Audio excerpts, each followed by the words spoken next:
ದಾಂಡೇಲಿಯಲ್ಲಿ ಸಾಲ ತೀರಿಸಲು ಕರುಳ ಬಳ್ಳಿಯನ್ನೇ ಮಾರಾಟ ಮಾಡಿದ ದಂಪತಿ, ದಾಂಡೇಲಿ ಪೊಲೀಸರ ಮಿಂಚಿನ ಕಾರ್ಯಾಚರಣೆ, ಮಗುವಿನ ರಕ್ಷಣೆ. ಮಾಡಿರುವ ಸಾಲವನ್ನು ತೀರಿಸಲು ಕರುಳ ಬಳ್ಳಿಯನ್ನೇ ಮಾರಾಟ ಮಾಡಿದ ಹೃದಯ ವಿದ್ರಾವಕ ಘಟನೆ ದಾಂಡೇಲಿ ನಗರದ ಹಳೆ ದಾಂಡೇಲಿಯ ದೇಶಪಾಂಡೆ ನಗರದಲ್ಲಿ ನಡೆದಿದೆ.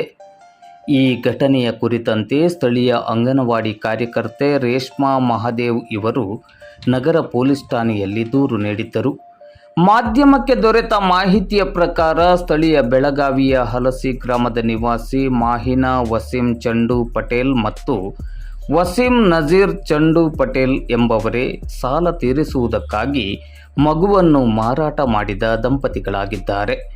ಮಾಹಿನಾ ವಸೀಂ ಚಂಡು ಪಟೇಲ್ ಈಕೆ ಹೆರಿಗೆ ಮಾಡಿಕೊಳ್ಳಲು ಹಳೆ ದಾಂಡೇಲಿಯ ದೇಶಪಾಂಡೆ ನಗರದಲ್ಲಿರುವ ತನ್ನ ತಾಯಿ ಮನೆಗೆ ಬಂದಿದ್ದು ಜೂನ್ 17ರಂದು ಈಕೆ ನಗರದ ಸಾರ್ವಜನಿಕ ಆಸ್ಪತ್ರೆಯಲ್ಲಿ ಗಂಡು ಮಗುವಿಗೆ ಜನ್ಮ ನೀಡಿದ್ದಳು. ಇವಳು ತುಂಬ ಸಾಲ ಮಾಡಿಕೊಂಡಿದ್ದು ಸಂಘದ ಸಾಲಗಾರರು ಸಾಲದ ಹಣವನ್ನು ಕೊಡುವಂತೆ ಪದೇ ಪದೇ ಕಿರಿಕಿರಿ ಮಾಡುತ್ತಾ ಇದ್ದ ಹಿನ್ನೆಲೆಯಲ್ಲಿ ಇವಳು ಹಾಗೂ ಇವಳ ಪತಿ ವಸೀಂ ನಜೀರ್ ಚಂಡು ಪಟೇಲ್ ಸೇರಿ 20 ದಿನದ ಮಗುವನ್ನು ಮಾರಾಟ ಮಾಡಲು ನಿರ್ಧರಿಸಿ ಮಗುವನ್ನು ಧಾರವಾಡದ ವ್ಯಕ್ತಿಯೊಬ್ಬರಿಗೆ 3 ಲಕ್ಷ ರೂಪಾಯಿ ಹಣಕ್ಕೆ ಮಾರಾಟ ಮಾಡಿದ್ದರು ಎಂದು ತಿಳಿದುಬಂದಿದೆ.